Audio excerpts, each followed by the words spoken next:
So it is Sunday morning, June 8th, 2025, which means for 4 days, I and many of us have had the Nintendo Switch 2 in our hands and in our homes, playing games, playing Mario Kart, and kind of just dissecting the system, the new JoyCons, the games that are available, the performance and power, and really assessing what we think of the new console. Now, I'm far from a reviewer of tech or even a reviewer of games, so I don't have much of a plan in this video other than to just kind of talk off the cuff about my first 4 days with the Nintendo Switch 2, finally in the very, very early days of Nintendo's next generation of video game consoles, and just kind of riff about what I think so far, the few games that I've been playing, and if it's meeting my expectations, if it's not meeting my expectations, really some pros and cons. If we boil it down to its simplest essence,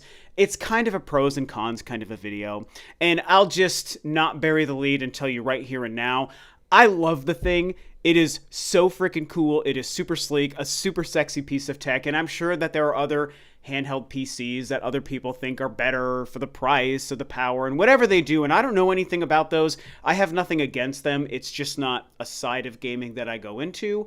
I'm a console guy, and Nintendo's my favorite company, and so the Switch 2 was always the thing I was going to pay attention to. And yeah, 4 days in, the few games I've played, the awesomeness of the new Joy-Cons, the massive, huge screen, I'm incredibly impressed. Although I do have some caveats, I'm incredibly impressed with what the Switch 2 seems to be. Of course, something I have to talk about is that the original Switch, which I've been playing on my day one, March 3rd, 2017, day one Nintendo Switch, and even its two iterations, we've been dealing with this 2017 tech of the original Switch for 8 years, and it was amazing. I love the console. The library blew me away, and I mentioned in a recent video that if you were to make like a checklist of every Nintendo console and check, the number of boxes of things it did really well or things that it did great, the Switch might be the console in all of Nintendo's history that checks the most boxes. Meaning, maybe from a kind of objective lens, you could say the Switch is Nintendo's best machine.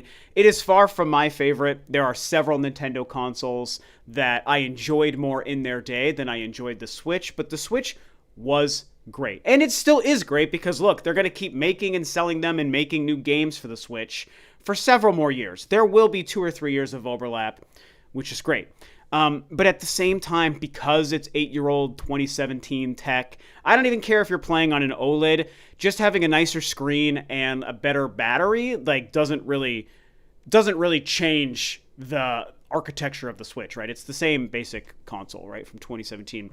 I've been ready to move on for a long, long time. And I think that the games library, minus a few bright spots, Tears of the Kingdom, Pikmin 4, Metroid Prime Remastered, which is a release of an old game, but it's an amazing release of an old game. My favorite game of all time, of course. Other than a few bright spots, the last few years, things have been slowing down in terms of new, exciting games. And so, clearly Nintendo was ready to move on from the Switch for probably 2 or so years. I know I have been ready to move on for a few years, and I think a lot of other people have been as well. Maybe not you. Maybe you're watching this saying, hey, I think the Switch 1 would be great for the next 5 years and you didn't need the Switch 2, and that's fine. But again, a lot of people, myself included, have been ready. And so to have this thing, after all the rumors and leaks and just the chaos that was 2024 when it came to people talking about and leaking things about the Switch 2, things that were real and things that weren't real, it's just nice to finally have this thing out, man, and for us to be able to hold and play this and look forward to future games. Something else I want to address. As I said, this is day 4, right, of the Nintendo Switch 2. So who knows how things will unfold and how my opinions or your opinions might evolve over the coming years and throughout the life of the Switch 2. 4 days in is nothing in the grand scheme of things. So every opinion we all have is subject to change with each new day, each new game, each new year, each new Nintendo Direct, whatever. But something I want to call out is there was a comment or two on my last video where I unboxed the Switch 2, and this is something that's happened to me a few times on YouTube, and it's really annoying, and I just think it's an interesting mindset that people who watch YouTube and watch YouTubers have. But it was somebody complaining that, like, after 2 or 3 days only of the Switch 2 being out, I hadn't made a new video about the Switch 2. And also trying to point out that I was making nonstop videos leading up to the Switch 2, which, if you follow my content, is not true. I make videos every few days. I'm not a daily YouTuber. I don't cover and report news. I'm a conversational channel, as I mentioned recently as well in a different video. I'm basically shooting the breeze with you guys. That's how I try to present my conversations. I'm not trying to report news. I'm opinions and I'm conversation, right? It's like a mini one-person podcast. It's kind of how I've always thought of my channel in my brain. And so I don't upload daily. I upload every few days. And the last year or so, there are periods where I go maybe 2 or 3 weeks without making a video. And so, yes, I made 2 or 3 videos in the last 10 days or so, but I haven't been uploading like crazy like this person tried to insinuate. And so to have something like a brand new generation Nintendo console release and 2 or 3 days later to have people and this one person say, where's the content? Where's the new content? This happened to me when Metroid Dread came out as well. I find that both annoying and also kind of embarrassing. Like, and I don't want to call this person out too hard, but like, what is it that you want from a YouTuber who covers a subject you care about? In this case, video games and Nintendo. I mean, here's the truth of the matter, you guys. You know what I've been doing since the Switch 2 came out? I've been playing the Switch 2. I didn't buy the Switch 2. I said this in my last video. I didn't buy it to make content and to support my YouTube channel. I bought it because I'm a game fan and I like playing games on my free time because, by the way, I do a lot more than just play video games. And my free time is not unlimited. Okay, I have a career, I have a band, I have a wife, I have a social life. So I've got stuff going on that I do. Then I have my social life. Then I have my free time where I also play games. And combined with that, I have a YouTube channel that I use to just discuss video games and Nintendo and Metroid because I'm a fan. I'm a fan first, and I'm a YouTuber way after that, okay? And so as a fan, when this dope-ass Nintendo Switch 2 releases 4 days ago, you bet your ass that on my free time, I'm playing it. I'm not turning on my camera and these lights in my computer ready to just talk about and make videos about a new thing. Like, I mean, I'm doing it today because I've got the time and it's a Sunday and I'm interested. But I'm trying to say that I don't understand why people want to watch YouTubers that spend more time thinking about and making videos and content than they do playing games for themselves in their free time as a fan. Okay, so I don't stream games. I don't buy things and play things for the sake of making content. You know, I'm not capturing footage. All my video game consoles are my main ones. I have my retro consoles behind me, but my main current consoles, they're all in my big living room. They're not here. I'm not streaming and capturing footage, man. I play for me. I enjoy and I discuss games for me. So give a motherfucker 2 or 3 days to play the brand new Nintendo Switch on his spare free time. I worked 9 hours a day on Thursday and Friday after the Switch 2 came out, by the way. I've got a freaking day job and a career. Boy, this is turning into a rant. I'm sorry, guys. That's not the point. But I just really found it to be a bothersome comment because the mindset to me is so preposterous. And I also think for myself, as somebody who watches the occasional gaming YouTuber, and I have friends who do this, it's like, you don't need to start making videos 30 minutes after you've gotten your Switch 2. Spend some time playing the hot new console, playing the hot new game. It's what I'm going to do when Metroid Prime 4 comes out. Don't expect a video for like 7 days after Metroid Prime 4 comes out, you guys. And I know people will be looking forward to my Prime 4 content, which I'm very thankful for. But I would hope that you would be thankful that as a Metroid fan or a Nintendo and as a game fan, I need to spend some time away from this microphone and this camera and this computer experiencing the thing that I love. A Switch 2, Metroid Prime 4 Beyond, whatever the case may be. Let me have some damn time with it. Then, like I'm doing today, I will come on camera and just blab about my thoughts about it for you guys. Anyway, huge tangent, and I'm not trying to sound ungrateful for the fact that I have any kind of audience and that people want content from me. I am actually very thankful for that. But don't you want the YouTubers that you watch to be game fans first and content creators second? I personally do. I respect the opinion of someone who's more into playing the games and the consoles for themselves and their own enjoyment, and then sharing it with me via a video whenever it makes sense to do so, than cranking out videos 10 times a day and not even playing the console. How much time are you playing the console or the game versus making videos? Okay, I'm done. I'm so sorry, guys. I've emptied my head of that thoughts. And I just wanted to say that's why it's been 4 days from the release of the Switch 2 to today when I'm finally talking about it, because I've spent my time, my free time as I've had it, playing the console. Now, let's actually talk about the fun stuff and put that malarkey behind us. So here are the games that I've played on the Switch 2 so far. Obviously, Mario Kart World I've played the most. I've spent a ton of time with Cyberpunk 2077 as well. I bought the physical copy of both of those. I also played Zelda Tears of the Kingdom, the Switch 2 edition patch, for like 5 minutes just to see what it looks like. And I've played an hour or two of Welcome Tour. So I'm not like a power whore and a graphics whore, but that doesn't mean that I don't like the idea of Nintendo finally having a system capable of better frame rates, better resolutions, better performance, better games, better graphics, being able to have a really competent, excellent port of a game like Cyberpunk. All of that stuff I still care about, and it's important, even if it's not the most important thing to me. I have a PS5 and a Series X for those kinds of experiences. I just wanted Nintendo to have something more on par with those, or something that at least is a lot more modern than what the Switch 1 was. And in my experience, playing, not Welcome Tour, but playing Cyberpunk, Mario Kart, and Zelda for a few minutes just to see what that upgrade patch looks like, I am beyond satisfied. Like, this is fine for me in my gaming life, okay? I don't need a $3,000 PC either for these reasons. I just need something competent and good-looking and that runs and performs well. And the Switch 2 is a better, sleeker, more powerful, more competent device compared to the Switch 1. And everything I've seen from Mario Kart and Cyberpunk, blowing me away. Love what I'm seeing, love what I'm playing. And even, the UI, it's the same. I like the very seamless experience of, I downloaded or I uploaded some of my previous content to the cloud, and then I just signed into my Nintendo account on my Switch 2, and it was very quick and simple. The update patch, whatever the day one update patch for the Switch 2 that people talked about, mine took 10 to 20 seconds. I've seen other people talk about it taking hours. I don't know what that's about. I did not system transfer because I traded in my defective Switch 1. So I just signed into my Nintendo account, accessed my stuff from the cloud, and it was quick, simple, painless, very simple, very easy. And then the Switch 2, it's basically the same UI and functionality of the Switch 1. I like that because I don't have to overthink where things are and how to set things up and how to fine-tune the Switch the way I want it to be.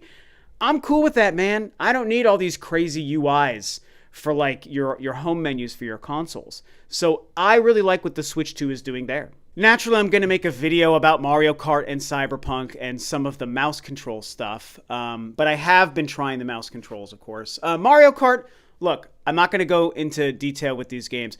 Mario Kart World is amazing. It looks fantastic. It plays fantastic. I've played online. I've played offline. My wife and I have played together, split screen. I've done the open world stuff, which I love. Again, I will make a video diving deeper into my opinions on this, but I love what Mario Kart World is doing. It does feel surprisingly different from Mario Kart 8, which is a good thing, but it also means I've had to adjust to the gameplay and the weight and the feel of just how it is.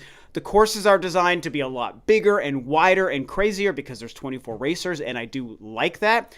The open world thing, I love. I don't care that there's not a lot to do. It's not a platformer game. It's just nice to be chill and relaxed and racing around a giant world. Honestly, that's all I ever needed or expected it to be.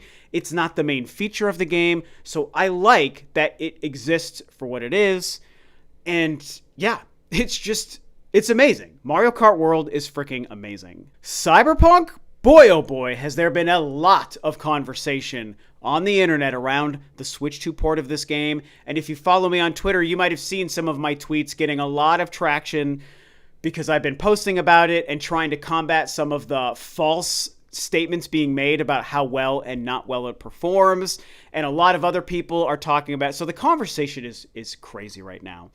And again, I'll probably make a video about this as well. But I'll just say, as somebody who owns and has beaten the PS5 version, okay, at least 2 times, And so I have a direct other, better performing platform version to compare the Switch 2 version to.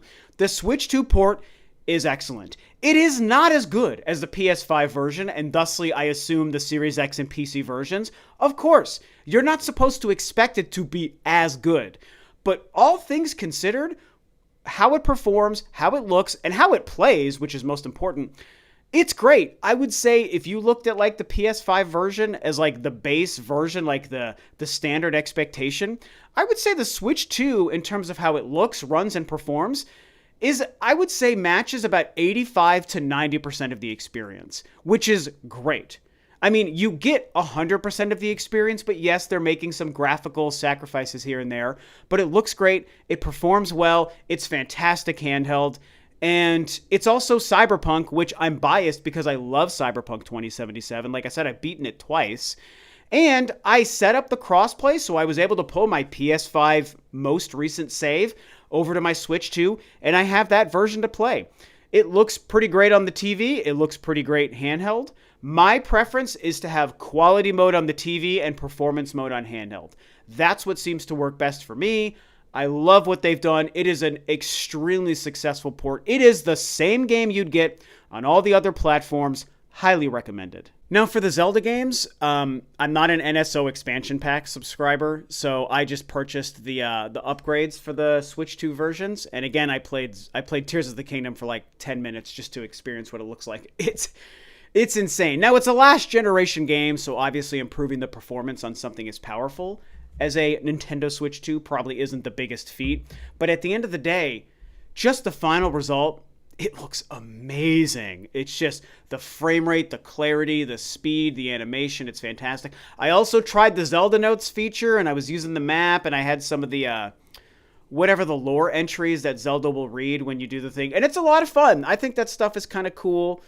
Yes, it would have been nicer if it could have been incorporated into a controller the way the Wii U did. This is why I love and defend the Wii U, but since we're past the Wii U days, now 2 generations removed from the Wii U, using the smartphone thing is fine. I think it's kind of cool, and so I've enjoyed that part.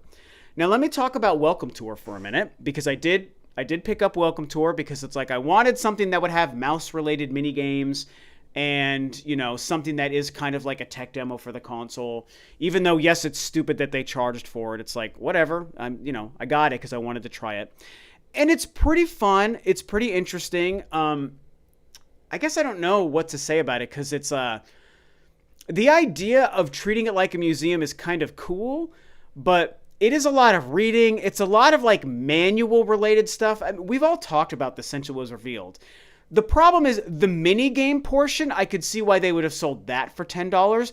But the problem is the whole purpose of Welcome Tour is also to teach you about the console. And they have instructions and descriptions of the tech and how to use the controllers and the screen and the kickstand and the HD rumble and the mouse features. And it's like, this is the thing that should be part of your product for no additional cost. And we all joked, it's like selling an instruction manual to something that you buy separately. And it's like, that's stupid. So, fundamentally and philosophically, I have an issue with the instruction manual part being a part of Welcome Tour.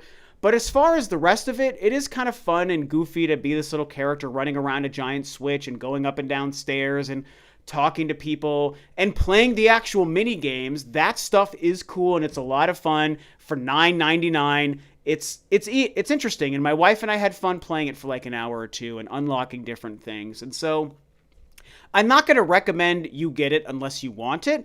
All I will say is, for the $10, as stupid as it is that they sold it, I don't hate it. I don't regret having it because it's a nice, relaxing experience to just try some motion and some mouse control kind of features and stuff and play some little mini games here and there. Like, it's fine for what it is. Now, the last thing I want to talk about is the JoyCons and the mouse control, and then I'll wrap this long video up. The JoyCons and the magnet thing, it's so freaking cool to me, and I do love... Let's set this down. I do love that they're bigger. I think that that's really cool. They feel a lot better. I still don't like that they're not ergonomically designed. They're flat. I don't like that at all. It's just really silly to me. But It is nice that they're bigger. I said it in my unboxing. It feels really good in the grip. So the larger JoyCons, they're a lot better in the grip. Now the mouse thing, it definitely works better with the attachments, the wrist straps. And so I do like those wrist straps. They're easy to put on and off. Way easier than the slide-on suckers from the Switch 1. So I will this might even be my next video, is talking about the mouse controls, specifically as it comes to Metroid Prime 4. But to give quick thoughts, I use the mouse controls, obviously, for Welcome Tour, where you take it and you put it down. I know you can't see it, and you slide it around on whatever surface. And I tried it for Cyberpunk, which is a shooter that you can play in first person and see what it feels like there. Now, the mouse controls work. They can be pretty darn sensitive, and they can certainly be accurate. And each game is probably going to let you fine-tune the sensitivity to different degrees. So it'll be up to the game to determine how sensitive and efficient they are. Here's what I will say, though. I am still unsure, and this is me sitting, I'm about 10 or 15 feet away from my big TV on my couch, leaning back in my living room. Again, I don't play at a desk. I don't play in here. I'm not going to do this. I'm chilling, okay? And I'm doing this. And so I've tried, leaning forward to my coffee table, which is like when you're sitting on my couch, it's knee height. That's where it is. And so you lean forward, and you have to kind of reach forward and do that. And that's not comfortable because you want to be back and chilling and relaxing. So that's a way to do it. And I've tried it with a mouse pad and without a mouse pad. And it works better with a mouse pad in my experience, but you can do whatever.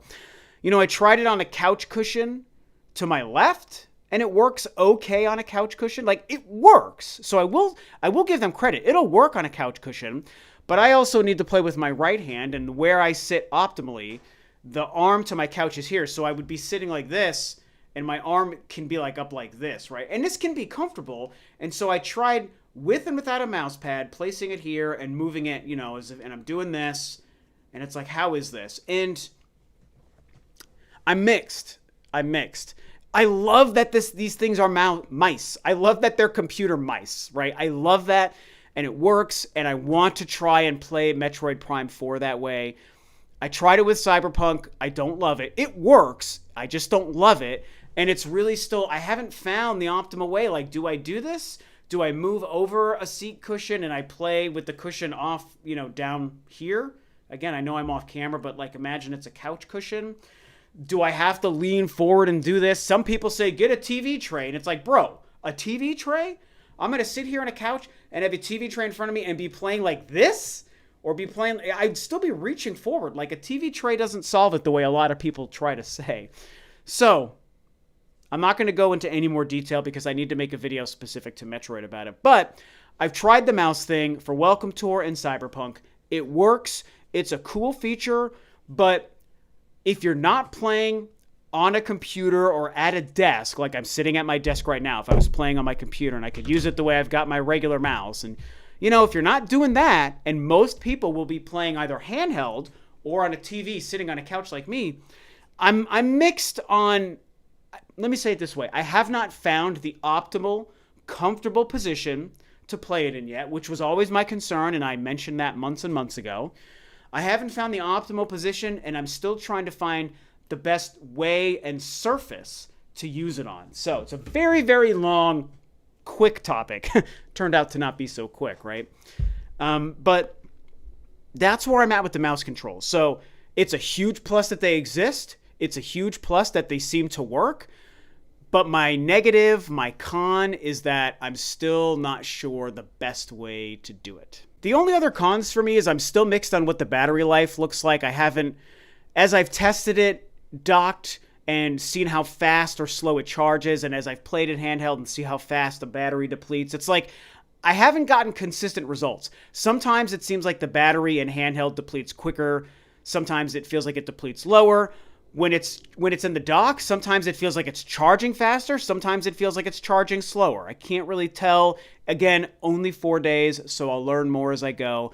I've played with the setting. For those of you who don't know, there is a setting in the main Switch 2 menu to set it if you want the battery to charge and stop at 90%, or if you want it to charge all the way up to 100% to save the long-term battery life. I'm toying with that. So that's something you should be aware of and look into if you haven't tried it yourself yet. The other thing is, it definitely gets warm. And that was a problem with the Switch 1 at first, and so I'm keeping a little fan on it when it's on the dock, just to be safe. And I did that with my Switch 1 for the first like 4 or 5 years too.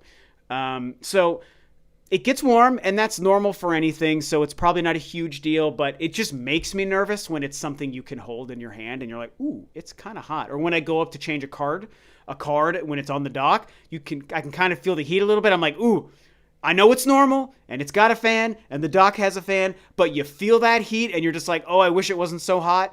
So I don't know if that's the kind of thing that future updates can be sent to kind of optimize the performance and reduce that. I am not smart enough to know if those things exist. You guys who are tech savvy can tell me if that's even possible.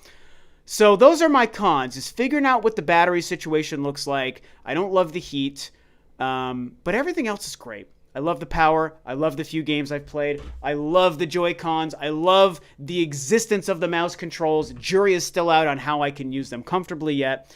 And so, I think I've talked about everything I want to talk about. So again, I'm not a reviewer. It's not what I do. I'm just a fan. And I love my Switch 2. I love the screen. I love the controls. I love the few games. Donkey Kong is only a few weeks away. I'm so excited. I have another huge game to look forward to very, very soon. Also worth noting, final point, I'm traveling in about 2 or 3 weeks, so I'm going to get to take it on a trip, like within weeks after it launched. So I'll have a nice traveling, flying experience to be able to kind of use my Switch 2 for and kind of form some opinions based on what it's like to do that. So very, very exciting stuff. So here we are, man. We're in Nintendo's next generation. The Switch 2 is out. I'm loving it so far. Share your thoughts. From what I've seen, there are 3 kinds of people. Those who have a Switch 2, those who don't yet have a Switch 2 or are undecided, and those who hate the Switch 2. Whether they own one or not, they just hate it, right? And a lot of hypocrites out there as well. So there's no right or wrong way to feel, provided your opinions are based on, like, at least the truth and facts. So you can hate it, provided you hate it based on facts, not on lies or stuff that you're just, like, lying about or whatever. So, share your thoughts about the Switch 2 if you have one. Share your thoughts if you don't have one. And I think that's it. Thank you guys for watching. I'll see you in another video very soon talking about Metroid and the mouse controls and all that good stuff. So, thanks.